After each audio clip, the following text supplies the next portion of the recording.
Salutations, loved ones. It is I Ayo, the Spiritual EXpressionist. I need to speak today about my experience while in attendance at the Chesapeake Municipal Center on February 7th. I was summoned under duress to appear in court, whereby otherwise I would not. Sovereign beings have no business in court. We do all business of court in writing. So I was summoned via a show cause order to appear in circuit court following an appeal from the district court. Unfortunately, the night before and that day I was vibrationally inaccurate, totally unfocused and not present. I missed the cues from the universe to experience a different outcome.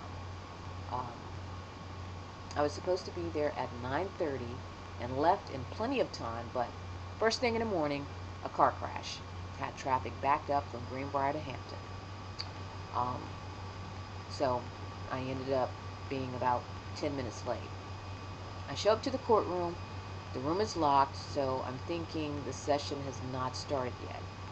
So I sit down to wait, because how many times do we go to court and we sit and wait 10, 20, 15 minutes, before the judge actually arrives.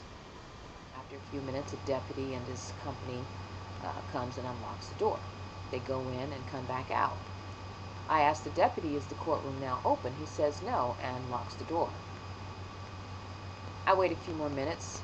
Somebody else comes and tries the door, and we're both confused, and because the court's not open, we express that accordingly, and she says, well, have a nice day, and she leaves. I'm still sitting there waiting. Finally, around 10 o'clock, I go to the clerk's office and raise the question, where am I supposed to be? The clerk says, have a seat while I check into it. So 30 minutes later, two deputies come with a paper showing the judge tried me in my absence and issued a capias for my arrest. Failure to appear. Again, I'm confused.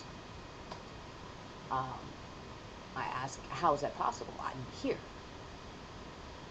And the courtroom is locked. They gave me this lame excuse that I wasn't in the courtroom when the judge called my name, so he issued a failure to appear, and they were going to have to arrest me.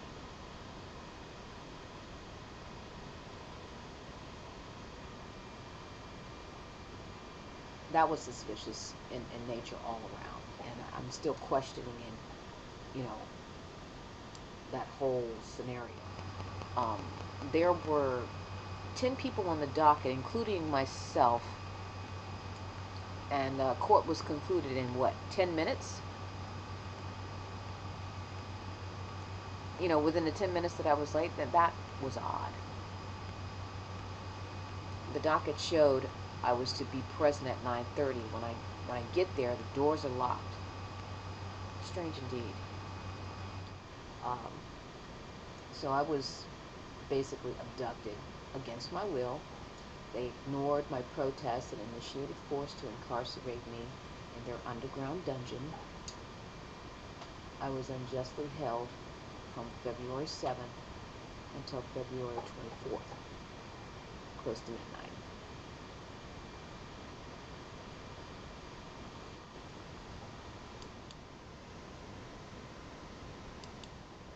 Now, the interesting thing about this experience is talking to the other inmates, or rather my bunkmates. I think that's the appropriate term.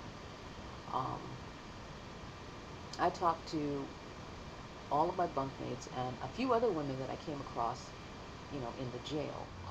I was surprised to know how many people were in jail that had not actually committed a crime.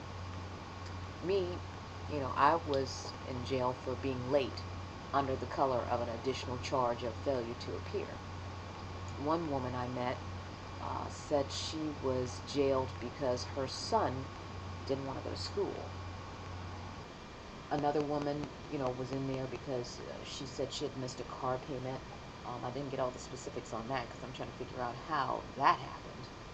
And it was revealed to me that 80% of the women in the jail were there for substance use.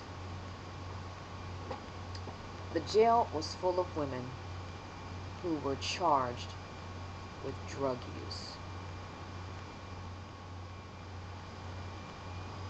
20% or less were there for actually committing a serious crime, identity theft, shoplifting, one woman malicious wounding, manslaughter, and such. How the hell is drug use illegal when we have licensed drug dealers working within pharma and the medical field?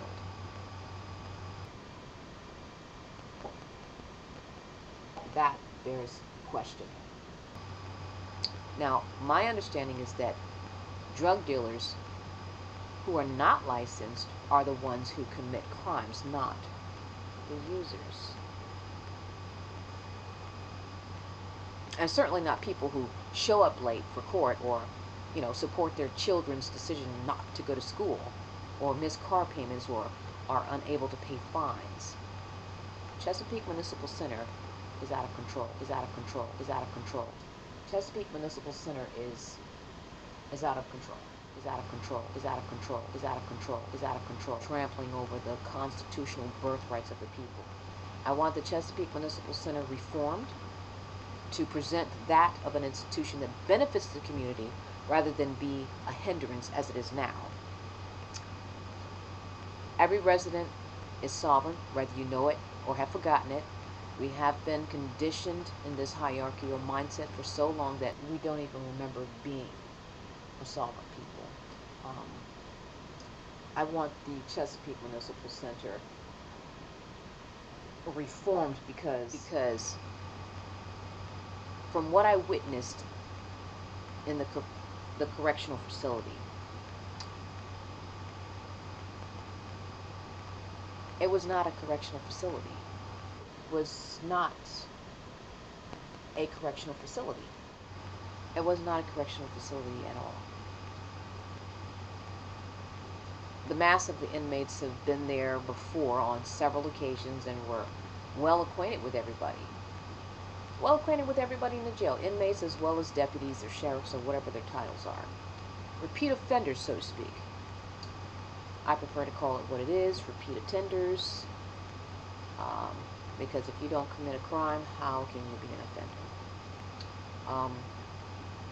And in my opinion, substance use is not a crime, and you have no business sitting in jail behind that. I thought it was most interesting because they were coming in, giving each other hugs in terms of endearment, because they have been longtime friends. Where you been? I miss you. Oh, there's my girl. That type of thing.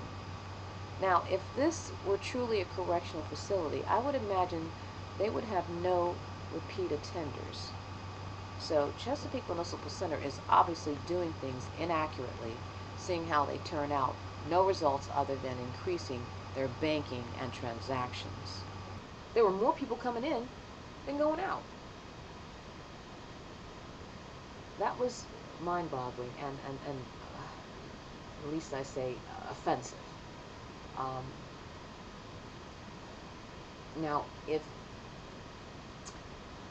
there were truly a correctional facility, I would imagine they would have no repeat attenders. That's why I am calling upon the sovereign people of the community to have the Chesapeake Municipal Center investigated for official misconduct, and in my case, state action.